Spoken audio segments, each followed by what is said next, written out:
Hello, all, and welcome to the Fantasy and Sci-Fi Fanatics podcast. I'm your host, Daniel Kubal. Today, I have me a very special guest, Matt Luttrell. Matt, how are you doing today? Great. Nice to be here. Thanks for having me, Daniel. Yeah. Anytime. I always love when we can get somebody new on. I know some podcasts only interview Joe Abercrombie, but I like the whole breadth. So that way, people, I think it's really important for audience members to know, who have not published their first book. It's a lot like Roger Bannister, who was the first person to ever break the 4-minute barrier for the mile. After people saw that he did it, they knew it was possible. So I think it's really important, for people to know we're all in the same boat. Writing books is hard, and it's nice to know that, see people like yourself with their debut novel, and I always like interviewing somebody for a debut because I'm like, oh man, I'm about to be, there myself next fall. And, it feels good. And, talking to people like yourself, authors, it really keeps me going and keeps me motivated. So really glad we could get you on today. And we'll actually start right there with that first question there, Matt. What has your writing journey been like up until this point? So it's been mixed. I wrote a fair bit when I was younger. And, I used to, in high school, do short stories. And in college, I wrote a novella that wasn't great. Cool. They never are, right? Yeah. And I did put it down for a long time. And then a couple of years ago, I started getting this story in my head and I started taking down notes. And I said, okay, you got to get back into this. But, life is really busy and it gets in the way. And then, March of 2020 hit. Amen to that. Like so many authors, I'm sure you have on, but I was working in tourism. I was a guide in Banff National Park in Alberta. Cool.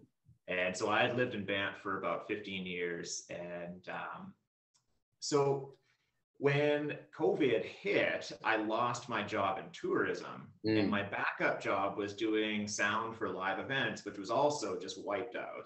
And so, I did for the first couple months, I didn't write. I watched Tiger King like the rest of us. That's fair. Right? Yeah. But finally, when tourism just wasn't coming back, the borders were still closed. In the fall of 2020, I ended up going to work in a town called Kitimat. And Kitimat is on the coast of BC. It's almost up near Alaska. Oh, okay. And they're building a huge natural gas plant there. So I was in this town that just rains 300 days a year in this little work camp. Driving school buses was all I could do, driving school buses of workers. And I still didn't sit down and write this book.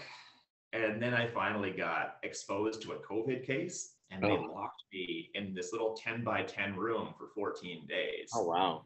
And I said, okay, Matt, you have no excuse now.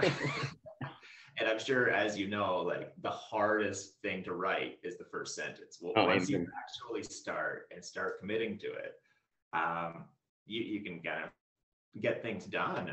And I said, okay, I can bang out a book in 14 days. I got nothing else to do. But I was so out of practice. I did like one chapter in 14 days, right?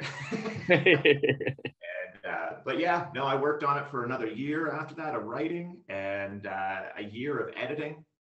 And rewrite. I basically rewrote the whole thing from scratch twice, trying to get that plot perfect. Yeah. And just released it back in June of this year. So that's awesome. My first book out there, it's highly original. It's highly Canadian. That's awesome. I'm a very proud Canadian. And, this should be your advertisement for it. Highly Canadian. I like that. I thought that would be the niche for it, but Canadians just kind of find that cheesy too, right? So, it's like they're like, oh yeah, he's totally trying to market to us. But it's out in the world. It's getting great reviews. I'm just kind of out here pushing it, and I'm really happy you have me on the podcast. So for sure. I really liked I did like the reviews that I saw. I was very interested in having you on just to figure out how you did everything, because it seemed really, really interesting. And I don't know, I thought it was a really unique idea. So I don't want to give it away for the audience yet, but I was like, okay, this is really cool. Like sometimes people, they get a hold of me and I'm like, I'll interview anybody. I'm like, it's not a big deal. And then I'm like, it sounds a lot like so-and-so's book, or, oh yeah, it kind of sounds like so-and-so had on, and I'm like, man, that's a really good idea. I was like, that's unique. So I thought it was a good play. And I think I've had a lot of people on recently who, who've done really well. And I think a lot of viewership, and readers really do want a more unique story. I got a lot of books over here to my right that, are fantasy, sci-fi and stuff. And, it's like they're more old school, and nowadays I've been looking for a different type of story. So I feel like yours, fit that mold really well. So it's a tricky thing, getting to market a book like this, because you can write an enticing blurb. Yep. I don't want to give away what the book is actually about. Yeah. For a reader, you won't get to that till 150 pages in or so, and then they realize, oh, this is the concept. And it's one of those things where it's like such a great concept where if it was out there, I'm sure I'd sell more, but you don't be taking away from it as well. It's like that twist that you don't yeah. It's like, remember when Terminator 2 came out, right? Oh yeah. Like all the marketing, we already knew that Arnold Schwarzenegger was the good guy. Yep. But they hadn't given away that. And you saw that scene where he drops the flowers and has the shotgun. That would have been one of the great twists of movie history, right? Yeah. No, that's true. Yeah. So you just don't want to give everything away, but yeah. For the people listening, you're going to have to read to find that out. Yeah. I definitely know that feeling. My first novella for my Monster Hunter, I'm like, there's certain parts I'm like, if you guys could just get to the end, I'm like, if you just get to the end of this 25,000 word book, I'm like, your mind will be blown. I'm like, I'm afraid that people are going to DNF at some point, be like, oh, this isn't really what he said it was. But it's like, I'm like, yes, it is. Like, you got to read the story. So I totally understand. I think about that all the time. I'm like, is this going to work? And I'm really anxious to get to beta readers. But yeah, I definitely understand that feeling. Like, totally, I'm like, right? You guys got to get there. Yeah. Put it out there just so people know. Great. But you also just like, no, you need to read it. So yeah. Well, to be fair, I always say this, people for like the Dresden Files, right? They're like, well, it really doesn't really get good till book 6. And I'm like, you could only say that about Jim Butcher, where he'd be that successful, sold that many books, and then now where it's getting good. And I'm like, but people still bought all of them and got him to that point. I just always found that like the funniest thing. Daniel B. Green said that in one of his blog posts, or one of his YouTube videos. I thought, oh my gosh. And then I read book 7. I was like, oh my gosh, he's totally right. But I thought, isn't that interesting? But, people will definitely read, Malazan, Book of the Fallen, 85, 60-page prologue or, whatever at the start. I think Guardians of the Moon was almost 53 pages for, the prologue. You had no idea what was going on. That was chapter 1, it was all over. But then Robert Jordan's the same way, like a 75-page prologue. But you can't give Matt 150, to figure out what the book's about. So I feel like it's really relative to to the story, but it's kind of interesting. For people they can get away with it, right? Brandon Sanderson talks about that a lot. But yeah, I think about that all the time. I'm like, are people gonna get it? Yeah, that's interesting. It's always interesting too to see people's, like, when people do get it or don't get it. To me, that's always like really interesting. And then some people, you're like, you're right there, like just keep going. Dirk actually has one of the funniest stories about that ever that I've heard. But so for our audience, what genre or genres do you currently write in and why? So I mainly science fiction. I've always loved science fiction. And it's one of those things, I've been obsessed with astronomy since I was 6 years old. I used to lay out in the backyard, look at the stars, and started reading Stephen Hawking when I was like 12. Oh, that's awesome. And like, just I loved everything to do with astronomy and all the old space science fiction. And I do write, and I think right now I'm working on just another project I've had going for years, where it's just, there's so many great stories that get told between friends and lost, and you just want to record those. So it's kind of like a memoir that I will probably never publish. And I've also been kind of toying with ideas of doing kind of adventure thrillers, kind of based in Western Canada. That's cool. For right now, in my writing career, it's 100% science fiction. That's what I've published. So Oh, that's cool. yeah. I feel like adventure thriller. I've thought about that a lot. I feel like that would be real. I've talked to a lot of like urban fantasy / thriller authors or urban fantasy / mystery authors. And I don't know. Yeah. Thrillers just seem to have something there. I would love to combine, like I mean, I think Aliens is a sci-fi thriller, you know what I mean? Like, and that's always such a great one, Predator is another one, I think the thriller aspect to me is very thrilling. So I think that would be really cool as well. Yeah, totally. I totally get what you mean about science fiction though. I mean, I love fantasy, like I love fantasy, but I tend to read more of it now, but I definitely started with science fiction. Science fiction to me was, we can't talk about astronomy, Max. We'll be here all day. Yeah. I can't go to a planetarium. You have to leave me there for a weekend. The kids at school, sometimes they'll give me some video or something. I'll be on that stuff for hours. Like, they never believe me, but I think it's absolutely fascinating. I tried doing a science fiction book and I got so into researching our solar system that like, I think 10 days went by. I didn't write a thing. So I was like, I need to get more disciplined in my writing approach before I do this. Cause it's definitely out there. You get really heavy into the science aspect of it. Yeah. Science fiction, right? Yeah. You get really obscure stuff. You get like the Frank Herbert, where it's, there's really not much science to it. It's more of space fantasy. Yeah. But I think for me, it really changed when I started reading like Andy Weir. That was yeah. It's like he's really science based, but is also telling a very compelling story. Yeah. And I said, I want to do something like that. Yeah. Twist science a little bit, but still rely on a lot of real science and a lot of factual stuff to tell a story. I started looking at kind of that as a medium with my own twist, and but I mean, science fiction is such a huge genre, and it's really figure what your book goes into for a category, right? The Amazon categories. I mean, I talked to a recent friend of mine that I met who's writing sci-fi, and that's what she said. And she's like, man, I really got to figure out. She said, I think I might have to still adjust, where I'm at within sci-fi. I'm like, I feel like there's just fantasy. You can be like, okay, I'm fantasy, whatever, and so your subgenres, change. But I do feel like, sci-fi, right? Like, are you adventure sci-fi? Are you military sci-fi? Are you hard sci-fi? I mean, I feel like there are a lot more multifaceted. I think it's more multifaceted than fantasy.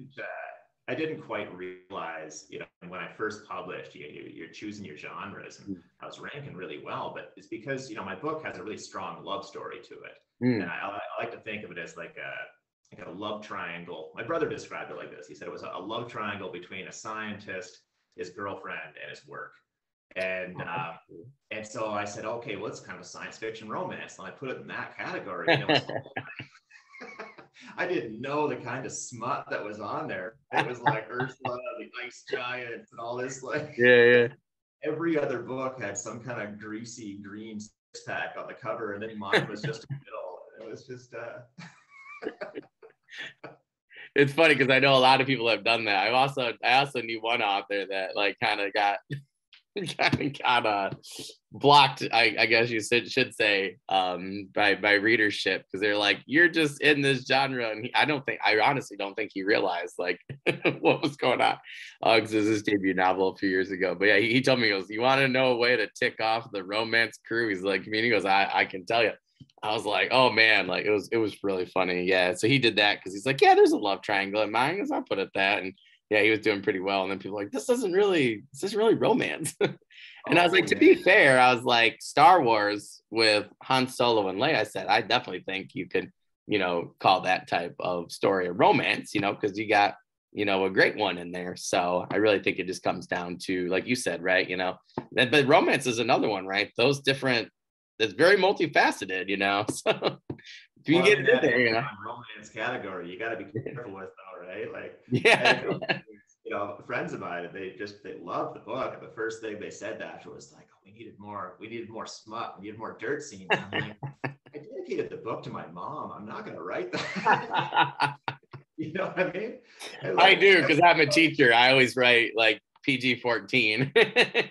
I'm like, I'm like, you really can't do that. I don't want to put too much out there with a pen name. Maybe I'll have to one of these days. I'll do a Joe Abercrombie. Do it like that. Oh, I can't do it, man. I tried for a chapter and I'm like, this just sounds like a 12-year-old describing something to his friends. You know? This is not my style. That's hilarious. I'm okay with writing romance, but not with writing romance, you know? Yeah. That's fair. I definitely understand that. That's what I said to my friend. I said, you know, she's a fantasy romance author. So I was talking to her and she's like, maybe you just need help with it. I was like, possibly. I was like, I just said, I think it's just really like, that's just not what I'm looking for.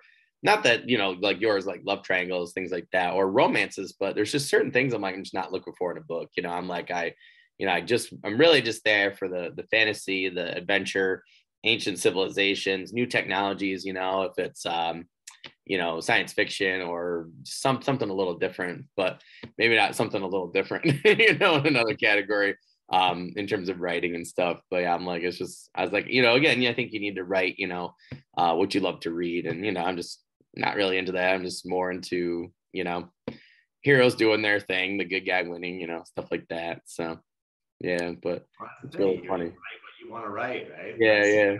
Write something good if it's not something that you want to read. Yeah, exactly.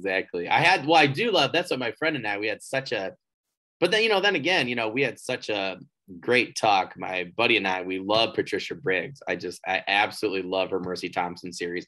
And that's a romance right there. I just absolutely love how she writes romance. And, you know, my friend, she always teases both of us. She's like, two guys love those books. I'm like, but they're done so well. You know, I'm like, she gets both. I think she does a great job with both perspectives, you know, and I think she really writes a line, you know, and kind of sticks to it. But yeah, I mean, I think those are really great. I said to my buddy, I said, I could definitely see myself, you know, one of these days when I get better, you know, at writing, doing something like that. You know, I'm like, I love how I feel like she does a lot of really great things. And, you know, I think you could definitely put those, you know, in the romance category, but her urban fantasy is just, she got such a great, you know, mixture and a great balance. And maybe that's my problem is I'm not a Jedi yet. I'm not quite balanced right there.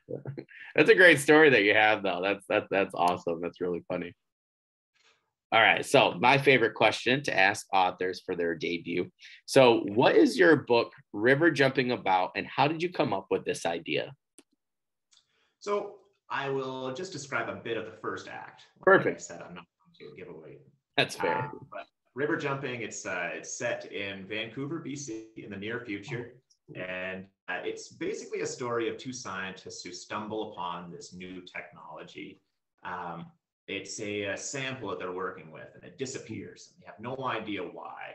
And as they start working through the scientific method to figure this out, they do end up discovering this technology that is going to change the world. And they struggle with basically what to do with it from that point in. And as far as where the idea came from, it kind of just came to me as I was biking one day. And cool. I just started thinking about science and I started thinking about how things are positioned with each other. And I just was like, I haven't done this concept yet.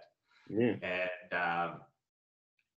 I'm just going to say, I don't know of anyone in science fiction who has done this out of what I've read, out of movies that have been done. But that's a very bold statement considering there's thousands and thousands of science fiction books out there. But I can guarantee that no one's done my exact take on it.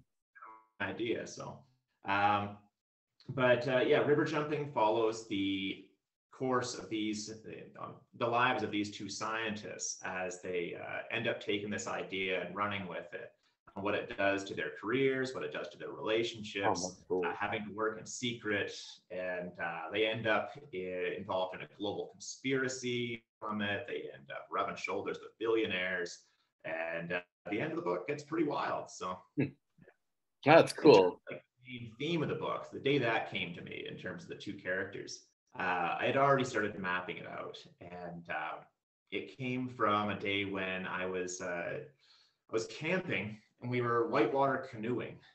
At least I didn't know we were whitewater canoeing. One of the guys there, he said, we're going to take a float down the river. I'll bring the trucks down to the other spot. are we going to take these canoes down? And this is a glacial river. It's super cold. And I get on this, and this is a full-on rapid. And, you know, in a raft, it wouldn't be that bad, but I just had like just a crappy lake canoe, right? And so we're going down this, and everyone else seems to be having a great time. But I was just terrified the whole day, just tense, and we're trying to get through, and I just keep bailing out of this canoe. We broke the seat in half. And, Oh, wow. And I started thinking about the difference in personality types and how I'm not really freaked out or scared when I'm biking or skiing. But on that river, I was just petrified. And it's because I wasn't in control. And I just couldn't allow this to just take me. And I couldn't just go with the flow. Whereas the other guy in my canoe was experienced, and he was just happy to say, oh, well, you just paddle hard. If you go the wrong way, you paddle hard and you hope for the best. And so for my two main characters, I just said that would be such an interesting dynamic. Yeah. One is overthinking every decision. And as all this crazy stuff starts to happen to them, he can't just accept, and he can't just paddle hard and go with the flow. Whereas the other guy is just completely laid back and has a better experience because of it. Yeah. And so plays a little bit into the title of the book, but the title of the book also kind of describes the concept at some point. And yeah, so. Oh, that's very interesting. That's cool. I feel like you brought up a lot of really cool things there. I guess I never really considered, you know, I feel like a lot of people have done the Eureka, you know, and then, you know, they've invented this thing, you know, and, but yeah, I don't feel like a lot of people mention what happens to the scientists, like after they invent this world changing technology. So that aspect to me seems really, really interesting how you wrote that. That sounds I always found was missing, right? Is that yeah. Into science fiction where like, oh yeah, well, you know, this is the warp drive and it's been around for 100 years, or this is some sort of faster than light technology. But if you actually had the people who invented this way to travel to stars and took us from, you know, only being able to go to the moon and Mars to be able to travel to stars, what would actually happen in their lives? And that was the story I wrote, and just kind of following them. And on a very small level, you know, with their company, they if they reveal this invention, they're worried that the company's just going to sell the patent, and because they don't have they have a very strong non-comp agreement, they're going to lose all their research. They have to run a secret. And so up to the big level near the end of the book, they have some very very huge decisions that might affect the whole fate of humanity. Yeah, oh, that's crazy. That's really cool. I always think about that though, because there was such an interesting podcaster years ago. I'm trying to remember what the guy's name was, but I used to follow him, and he interviews this like ex like Marine and stuff, and he was like Desert Storm twice, things like that, Gulf War, you know, 1 and 2 and stuff in the United States. And then the guy comes up to him, right, like he meets him at some convention or something, comes up to him, he's like, yeah, I fought on Mars. He's like, I was like, what? And it was just such an outrageous story, but like it was so interesting to me. He said, yeah, we've been on Mars colonizing it for like the last, you know, like 40 years. And that's why, you know, they just run the rover in circles, and sometimes they see stuff and then they're like, oh no, it's just whatever. And I was just like, it was just such a compelling story. That's a great. So I'm like, you know what I mean? Yeah. And I'm like, I met this guy that worked for the government at one point years ago when I was a server, and he got a little tipsy, you know, and he was like, you would not believe what we have, man. He's like, anything you've seen, and my uncle said this years ago too, he's like, new guys work for government, he's like, anything that, you know, you see today, cell phones, you know, laptops and stuff, he's like, the government's got it 40 years earlier. So I always thought that was interesting. I meet this guy who worked on drones who were really, really tiny and go a really long ways. So, and he was telling me all about this when he was like, you know, hammered. And I just thought, God, these guys are crazy. And my writing brain was like, put that together with this other guy. And I was like, what if we've been on Mars for like 40 years, you know, or what if, you know, we do have that technology and, you know, combine it with the other guy. And we just, haven't said anything to anybody, and, they just do their own thing, and different countries even get in on it or whatever. And I was like, oh my gosh, I was like, that actually sounds really plausible. And I was like, even if not, I was like, make one hell of a good story. So I totally get what you're saying there. I mean, that to me sounds very, very interesting. And to me, it sounds like totally like what would happen. I mean, being a history teacher, there's plenty of times where we haven't been told the truth on, all sorts of things, or, technology's been hidden and, things like that. So I feel like that's a theme that people can get behind, especially today, no matter what country they're from, and, you always got to wonder, is your government telling you, X, Y, and Z, or, are they keeping something? So yeah, that's one of the big themes that I had. And I think it's because I was writing it during COVID and everything was just moving so slow. And I was getting so frustrated with my government here in Canada, just how fast they were responding to things. Is if you did have something that would allow us to travel the stars, would you bring it to the government or would you go private? Yeah, exactly. I'm 30 years old and I want to see this in my own lifetime. And if I bring it to the government, that's probably not going to happen. Because we need to move at that pace. And so I tried to make an entertaining, compelling human story about all this, but really dig deep into what would this actually play out like. Yeah. So. Well, it's interesting, right? Like, here in the United States, like, where you got recently, right? Like, we had a guy who was like a security guard. Like now it's just getting crazy. Security guard, right? And he ends up, I can't remember if he was a security guard, if he was in the grocery store here. But like an event happened. I want to be respectful of people. So the event happened, but it just got really interesting where people are like, hey, like this guy was supposed to have this patent come out for this energy saving technology. And he just so happens to die, in this way. And it was interesting because then this one journalist I was looking into another story, they had connected that with like 3 other people within the same energy saving community. And it's like all of a sudden these people, were, killed in the same way. And you're just like, oh, that's kind of interesting, and I know a couple of people were bringing that up with some other things that happened the last couple of years in our country, with certain people and, like a couple actors and actresses and stuff, but all of a sudden, like everybody's getting in a car accident, and it was very interesting, and you think, you're like, kind of like maybe I watched too many thrillers recently because I'm trying to write more, thriller in my stuff, but you really got to think like it gets interesting, and I don't know. I think technology wise though is the big one for me. It's like, you got our government spends how much on fossil fuels, and one thing that, was really big was, the suppression of, a water-based engine, back in our gas crisis in, the 60s and 70s. And I definitely think that if somebody came up, like you're saying, and like, hey, we have this technology that transports you to the stars, or, from California, to Beijing or whatever, I really wonder if you should take it to your government, no matter what government you're part of, or country part of. Yeah, that's very compelling story there. That's really interesting.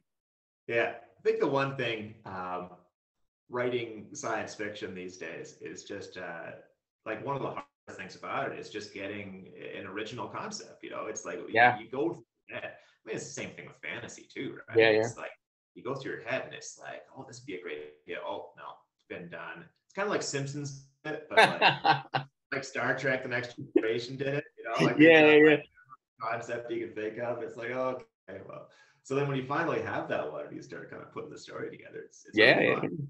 Yeah. Well, that's where my buddy, he's like, you just like stories way too much. He goes, you don't even care if they're true. I'm like, I really don't. I'm like, I just find them fascinating. I'm like, I would love to write a story about, when they went to the moon, what they really did see, and then coming back and, having really cool things happen to them, going to other planets or meeting different civilizations or whatever, and not being able to tell people because of X, Y, and Z, because of the time period and what was going on with the Cold War. I'm like, it doesn't have to be true.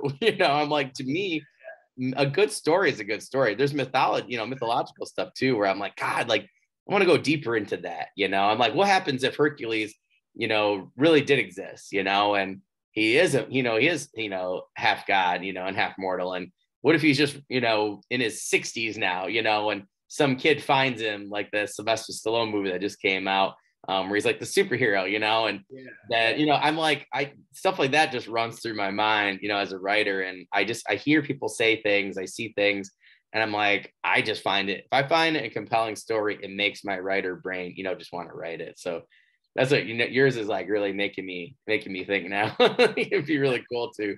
I could see where you would want to do a thriller then. Like, obviously I feel like you probably have, quite a few thriller aspects already with your novel. If, if that's the story. I mean, it definitely moves. Yeah. And, yeah. Well, it's super cool. Not quite in a thriller way, but it moves, moves well. Yeah. So aspects of a thriller, I guess, is a good one. Yeah. It's like Richard Lee Byers. I, had him on. The old Dean Koontz chapter hook at the end, Oh, that's cool. Oh, that's really awesome. That's really cool.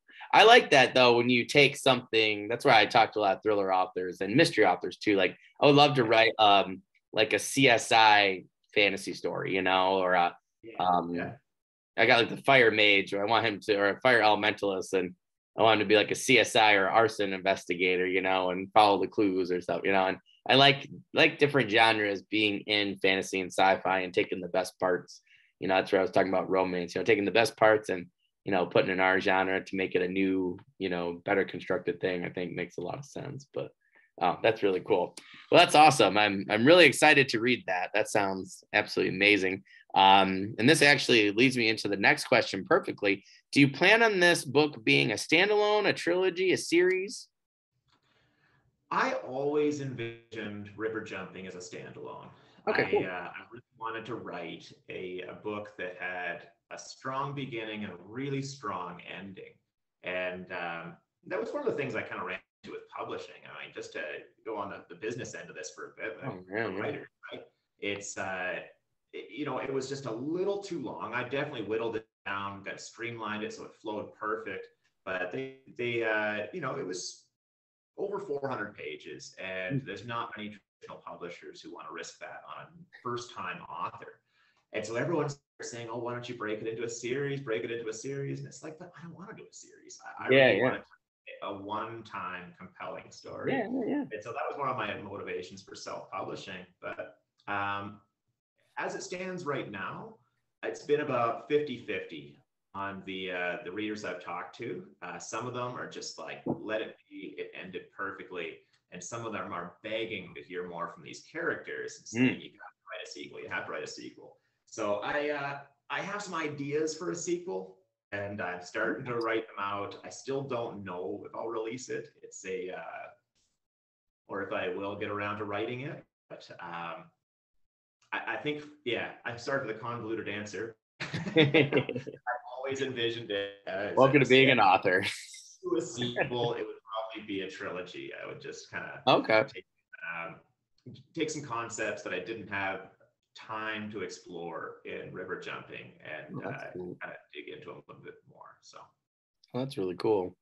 Yeah, I think that's a great answer. It's hard. I feel like it's hard with a debut, right? Like and I like indie in that, but how many people I have on here, they're like, oh yeah, it was supposed to be one book, and then all of a sudden people liked it, and then I decided to to do this and that. I mean, ML Spencer's Dragon Mage, she wrote it to be one. She wanted it to be popular. She did a lot of work for advertising and stuff. She didn't think it was going to blow up like it is, and she's struck. I know when she had some interviews with Wizards, Warriors, and Words guys, and she said that she struggled a bit, like she had a lot there, but because she hadn't pre-planned for it to do well, it was a little bit harder, to do book 2 and stuff like that. So yeah, I feel like you're just an author, man. You're in the same boat, like I totally, right? And it's totally like, understand that. Right, and you make the best possible product you can, and then you start getting into this whole marketing world of it, and they're all just saying, "Oh, you need to do a series. You need to do a series." I'm like, I never really thought of it as a series. So yeah. But it's not really for the money or anything. I just want people to read this one, and it's So, but I know for me, I've started reading. For the last few years, I've been reading a lot more indie sci-fi, and sometimes you get a series. I'm not going to name any names or anything, but sometimes you get a series where you get to the end of book 1, and it's not the end of a book. It's just the end of a chapter, and it's like, okay, pay $8 for the next bit. I just didn't want to do that. I wanted to have a very concise thing, right? Yeah. No, I, a sequel. We'll see. You know how like Ender's Game didn't need a sequel, you know? oh man. Wow. What? Yeah, totally. Yeah. I didn't know. I read it, and for 4 years before I moved to Arizona and then encountered, Xenocide, I had no idea that, or Goodreads. I didn't have Goodreads. I had no idea that it wasn't just a standalone. I thought it was a standalone. And then I handed it to me. A perfect ending. I agree. So it didn't need a sequel. And so that's what I'm kind of struggling with is, do you just leave it? Or if people really want to see more of these characters, what are you going to do that is not more of the same and is going to tell the same level of story that you told in the first one? If I can't figure that out, I won't do it. If I can figure it out, I'll start working on the next one. So yeah. Maybe you just have to, that's what I was talking about before we record, right? My first one, I'm like, I need to level up first, that quest hasn't been open yet. So maybe you'll be in the same boat, you'll write the next book and be like, oh, this is perfect. Or, you go on your next bike ride. You're like, oh, actually they could do this, or somebody throws you off the cliff, when you guys are, sky jump or, whatever, jumping or whatever, bungee jumping. And then you're like, oh, this is a great idea. Driving a school bus during a pandemic with a mask on and no stereo, you're just like, your mind's just buzzing, right? So that's, no, totally. I got a 45-minute drive to work and back every day. So I'm actually trying to find a better solution because a lot of the programs I found are connected to Google now, and they're awful, text to speech. I'm trying to find a better one though, because I'm like, I know Emma Spencer does that and, helped her out quite a bit. So I'm like, feel like I'm wasting time because I have always great ideas. Right in. Yeah. That's yep. I have a little notepad constantly running on my phone, but if I was driving more, I'd have to figure out something. Sure. Yeah, totally. Oh, that's awesome. Well, that sounds really awesome. I guess you touched on this just a little bit, but I wanted to go a little bit more in depth with it. Did you find it hard to combine science fiction with more fantastical elements to create a unique science fiction story, or did you find that everything just kind of flowed together? I think we talked about the unique idea a bit, how hard it is in science fiction to do that these days. I think in terms of plotting the book, the hardest part is like making sure you follow your own rules, right? So you can spend a lot of time world building and setting up these rules, and science fiction is believable no matter what the science is, as long as you have these rules and you stick to them the whole time. And as soon as you break one of those rules for your story, like I had a couple of great endings, but I couldn't figure out the science to make that work. That's interesting. And it's as soon as you break that rule, you lose all credibility with the reader. And I know that for me, right? As soon as I see a movie or see a book break its own rule, it's just like, oh, well, Gandalf could have teleported the ring to Mount Doom or whatever. Like, it drives me nuts every time. Or he could have called the Eagles, and everybody always tries to come up with these. I'm like, no, you really just, he just messed up. Like you could say Papa Tolkien messed up. I'm just like, it drives me nuts, and totally. Yeah. So just in terms of like creating unique elements and fantastic elements, I mean, the world around us is pretty fantastical as it is, That's very true. Is wild. I tried to make sure. One thing I always thought about is so far-fetched, but I'm like, if Neil deGrasse Tyson reads this book one day, is he going to rip it apart or is he going to enjoy it, right? So I'm like, okay, I better make sure these equations match. Yeah, that's awesome. People will read it though, even if he trashes it. That happened to somebody I knew. He trashed it in the science, and then everybody was like, oh, I got to see this. And they, it was like fight, at lunch or something. Like everybody had to see it. The guy like sold like 5,000 copies the next day. Like, it was really funny. He think he went on like a random, he was on like some random Channel 6 news thing or something, and just happened to mention it. Yeah, it was something crazy like that, or radio station. I thought it was really funny. So yeah. Maybe if anybody in the audience knows him, you can give Matt's book to him, and either way, if he does or doesn't like it, have him read it and let us know. And I'll send him a copy. Yeah, Oh, that's awesome. That's a really cool thing to think of, though. Yeah, that's really neat. Oh, that would be really cool. I don't know if you know who Chris Hadfield is, but Oh yeah. yeah. So he's Canadian hero astronaut, and so I'm trying to get a copy to him at some point because I'm like, if there's one space nerd who would love a Canadian science fiction, that it's going to be Chris Hadfield, right? So that would be really cool.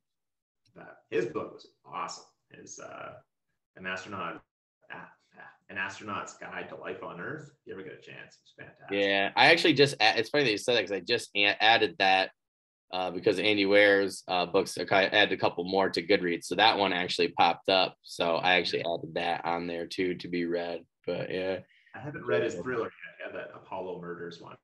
Yeah, that's the one I added. I'm like, I got you. Yeah. Yeah, that's super cool. I think that'd be really cool though. Like either one of them reading your book and then being like, hey, I don't even care what they say. I just think it'd be cool if they read your book. Yeah, I mean, you could put that as your tagline. Neil deGrasse Tyson says he hated it, but he says you should read it or whatever. He loved it, said you should read it. Like either way, just the fact that he read it, I would just put it on the cover. Like, oh, totally, yeah. That's awesome.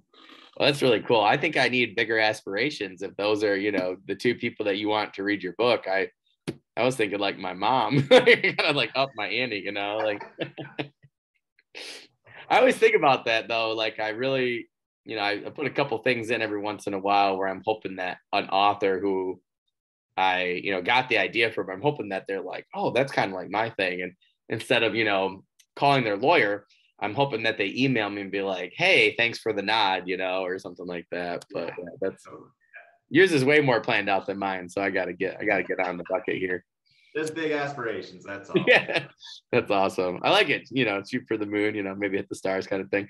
So what is one thing you would love to know you accomplished if your future author self came back in time to meet you? It's like that one thing that you would want to be like, hey man, we did it.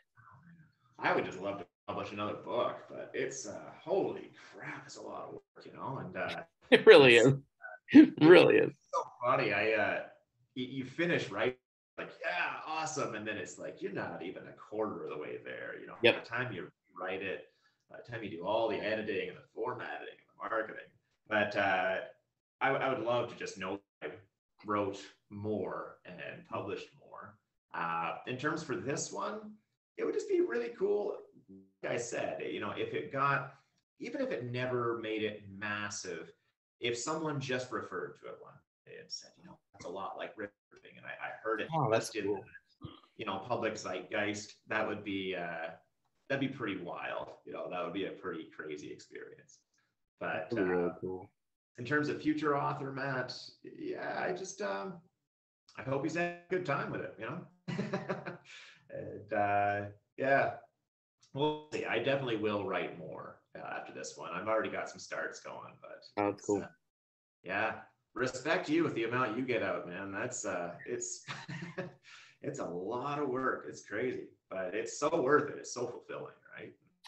Yeah. Well, that's like my buddy, and we're looking. I'm like, should I really write something else? I'm like, but he was like, I think if you're stuck right now, he's like, I think you need to. We talked about that a lot actually last weekend.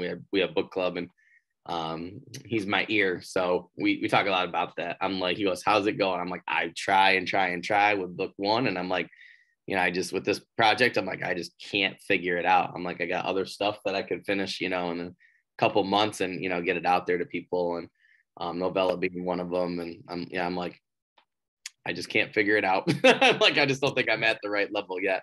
So I totally understand. It just hits. I remember like when I figured out the ending for River Jump, it was just like, I had to pull over. I was so excited. I'm like, that's awesome. My God, that's it. Like that's for this for so long, and just it doesn't work to just sit there and think. It's just, you got to keep living your life. Yep. One day all of a sudden lightning hits your brain, and that's it. Yep. Right? Yep. That's how I'm hoping. When people ask you where you came up with these ideas, and you're like, I don't even remember, man. I don't. It's just, I don't know where it came from. Yeah.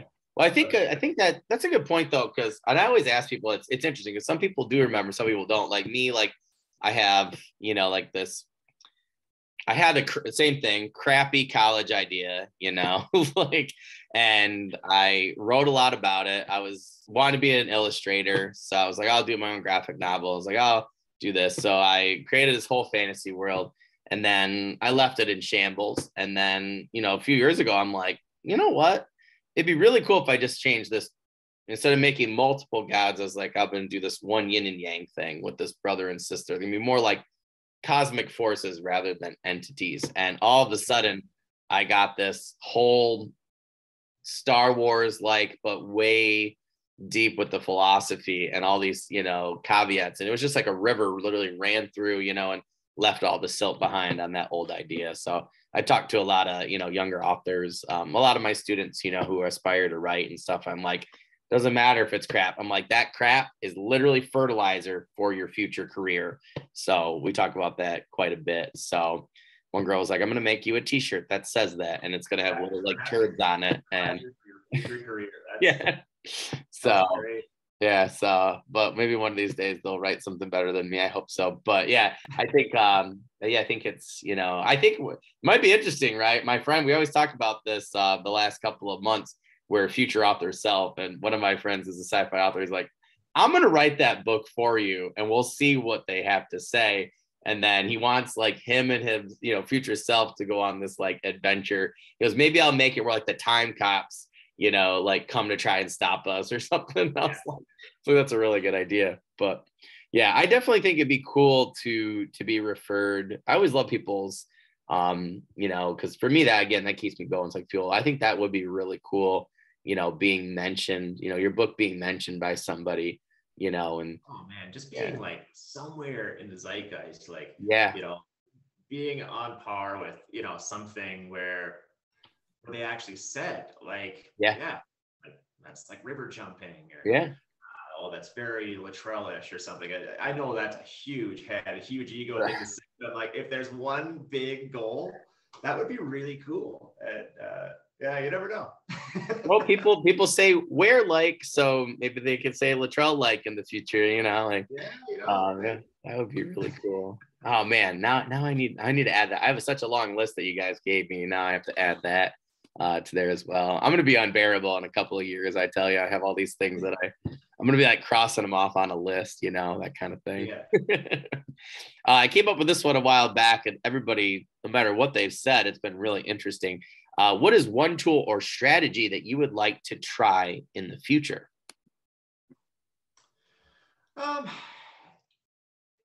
You know, I more detailed notes, I think, is and not just about the sci-fi. That's where I started getting lost when I was writing. Is what was the name of Mia's best friend when she was growing up? Okay, I wrote that in chapter 3, and you keep flipping back, and so that's a good one.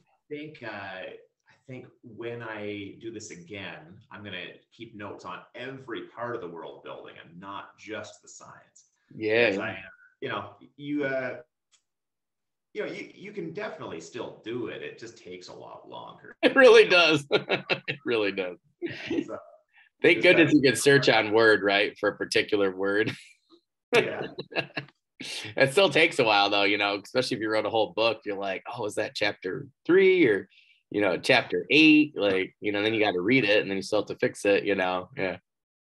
But I'd say in terms of my style, I do kind of a half and half.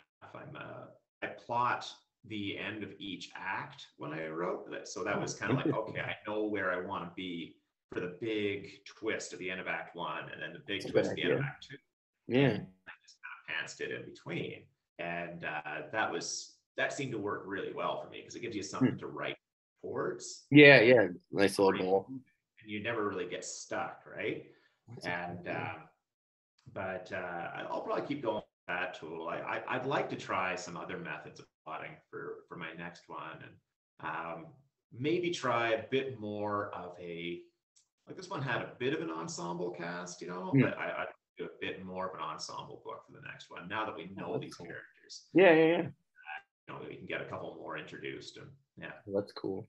Like I always respect stuff like, you know, you read like George R.R. Martin or something, and just the amount of characters he has going that he's keeping track of the whole time. It's like I have like 5 or 6 speaking characters, you know, and Yeah, that's, yeah, you know, that's yeah. about what I can keep track of. And I still try to intertwine the story, but I'm like, that is just thinking like that's 4D chess, you know. Yeah. Yeah. That's like Steven Erickson in a nutshell. My best friend laughed at me because we're on, what are we on right now? I think we're on book 8 out of 9. Yeah, Dust of Dreams. So book 7, right? I texted him, and it's just he saved it because it's such a funny text. But I said to him, I was like, we're on page 600 or 750 out of 1200. I'm like, he just introduced 50 new characters, and you know, like literally, it had to have been. It was probably only 18, but all of a sudden, then he starts. You know, there's 6 here, and he's writing from 6 different perspectives, new perspectives. Then we got to the end. I was not happy with the ending of Toll the Hounds because I was expecting, people.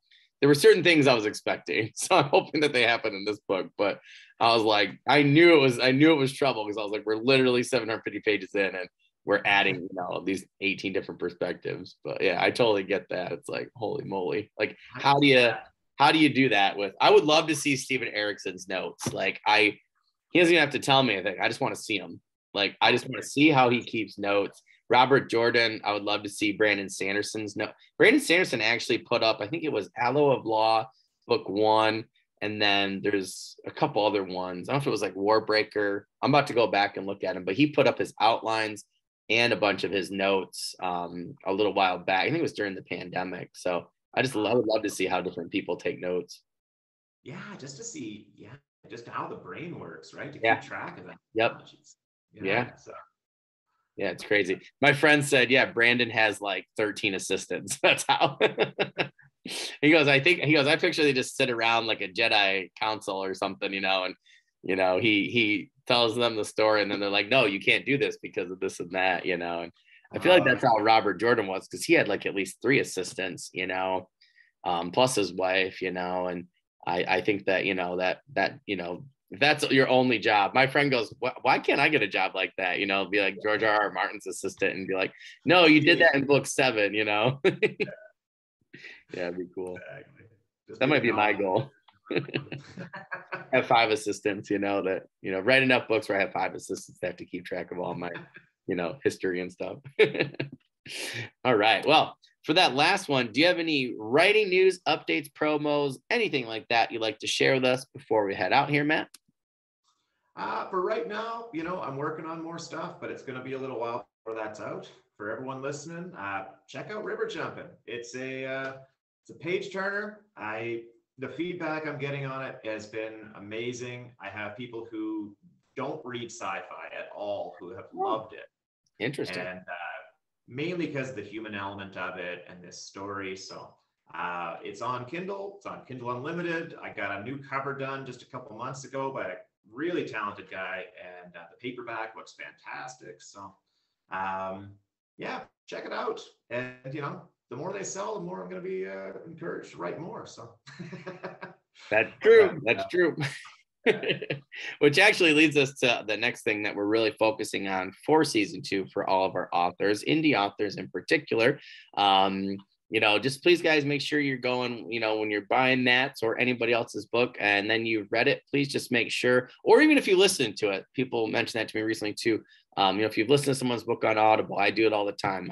Audible, Goodreads, Amazon, anywhere where I can help an author out, one I really liked in particular, I make sure I review their books or their products because it was, like Matt just said, it helps them to generate more products for you. So if you like that story of that author, that's the thing you can do to make sure and ensure in the future you get more great stuff by them. Matt, thank you so much for coming. If there is anything else that we can do, before this episode drops, during, after, like I said, tag me, email me, let me know, and, we'll get it out there and help you, get as many eyes on your book as possible. And, I look forward to reading it myself here in the near future, and, we'll help you in any way that we can, my friend. Sounds great, Daniel. I'd love to come back with the sequel. Yeah. Anytime. You let me know when you want to come by, and like I said, I'll be sending out some, newsletter info, stuff like that. And we'll definitely be doing science fiction panels because that was one of the first ones that people said they really wanted to see. So we'll be setting those up for the spring very soon. So awesome. Cool. Awesome. All right, Matt. well, thanks for having me on, Daniel. Yeah, anytime, anytime. We have a good rest of the night, Matt, and I will talk to you soon on social media, my friend. Sounds good. Thanks, Daniel. Have a good one.